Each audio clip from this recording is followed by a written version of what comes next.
बऱ्याच जणांना भोपळ्याची भाजी आवडत नाही, परंतु ह्या पद्धतीने जर तुम्ही भोपळ्याची भाजी बनवलीत तर अतिशय अप्रतिम चवीची ही भाजी बनली जाते। ज्यांना भोपळ्याची भाजी आवडत नाही ते देखील आवडीने बोटं चाटून पुसून ही भाजी फस्त करतील। सुरुवात करूया। त्यासाठी इथे मी एक भोपळा घेतलेला आहे। भोपळा हा सरळ पाहून घ्यायचा आहे, वाकडा तिकडा भोपळा बिलकुल पण घेऊ नका। भोपळ्यावरच्या साली इथे काढून टाकायच्या आहेत। इथे सर्व साली मी भोपळ्याच्या काढून घेतलेल्या आहेत व भोपळा इथे मी स्वच्छ धुवून घेतलेला आहे। भोपळ्याच्या आता फोडी करून घ्यायच्या आहेत। भोपळ्याच्या फोडी करताना त्या जास्ती बारीक पण करायच्या नाहीत किंवा जास्ती मोठ्या देखील ठेवायच्या नाहीत। बारीक केल्या तर त्या शिजून गाळ होईल त्यांचा। आपल्याला भाजीमध्ये भोपळा दिसायला हवा त्याप्रमाणे इथे मी त्याच्या फोडी करून घेतलेल्या आहेत। इथे सर्व फोडी करून झालेल्या आहेत। गॅसवरती आता मी एक कढई ठेवलेली आहे। कढई गरम झाली की यामध्ये 3 चमचे तेल घातलेलं आहे। तेल व्यवस्थित गरम झालं की यामध्ये अर्धा चमचा मोहरी व अर्धा चमचा जिरे घालायचे। ते छान तडतडले की 2 मोठे कांदे मी इथे बारीक चिरून घेतलेले आहेत ते घालायचे। कांदा छान व्यवस्थित परतून घ्यायचा आहे। यामध्ये घालू आता खडे मसाले। 1 तेजपत्ता, 1 दालचिनीचा छोटा तुकडा, 1 हिरवी वेलची, 2 लवंग व 2 काळी मिरी, 1 लाल मिरची यामध्ये घातलेली आहे। छान आता हे परतून घ्यायचं आहे। 1 चमचा भरून इथे मी आलं लसणाची पेस्ट घातलेली आहे। ही मी खलबत्त्यात कुटलेली आहे। तुम्ही मिक्सरमध्ये बारीक केलेली पेस्ट देखील इथे घालू शकता। कांदा छान गुलाबीसर परतून झालेला आहे, परंतु यापेक्षा आपल्याला कांदा आणखी डार्क करून घ्यायचा आहे।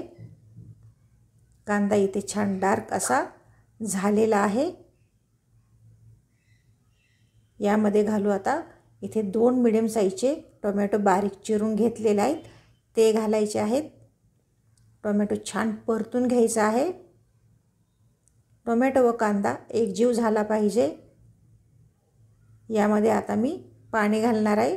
थोडंसं इथे पाणी घालायचं आहे टोमॅटो शिजण्यापुरता। टोमॅटो छान असा शिजला तरच तो मॅश होईल, म्हणून यामध्ये पाणी घालायचं आहे। आणखी थोडंसं पाणी यामध्ये घालूया। आता छान व्यवस्थित हे परतून घ्यायचं आहे। आता हा तेजपत्ता काढून टाकूया, कारण याचा फ्लेवर यामध्ये उतरलेला आहे। असं मॅश करत करत हा टोमॅटो व कांदा छान परतून घ्यायचा आहे। तेल सुटेपर्यंत याला परतून घ्यायचं आहे। आता यामध्ये मसाले घालायचे आहेत। पाव चमचा गरम मसाला घातलेला आहे। 1 चमचा भरून इथे घरगुती मसाला घातलेला आहे। पाव चमचा हळद घालायची। 1 चमचा भरून काश्मीरी मिरची पावडर घातलेली आहे। 1 चमचा भरून कसुरी मेथी घालायची आहे। कसुरी मेथीमुळे भाजीला छान चव येते। छान तेल सुटेपर्यंत आता हे परतून घ्यायचं आहे। मसाल्यांना इथे तेल सुटलेलं आहे। आता 1 चमचा भरून यावरती बेसन पीठ घालूया। छान तेलात खमंग असं हे बेसन पीठ देखील परतलं गेलं पाहिजे। तेल सुटेपर्यंत याला परतून घ्यायचं आहे। ह्या बेसन पिठामुळेच या ग्रेव्हीला छान दाटपणा येतो। जास्ती बेसन पीठ घालू नका, फक्त 1 चमचाच इथे बेसन पीठ घालायचं आहे। मसाल्यांना तेल सुटलेलं आहे। आता यावरती आपण भोपळा घालूया। छान आता हे मिक्स करून घ्यायचं आहे।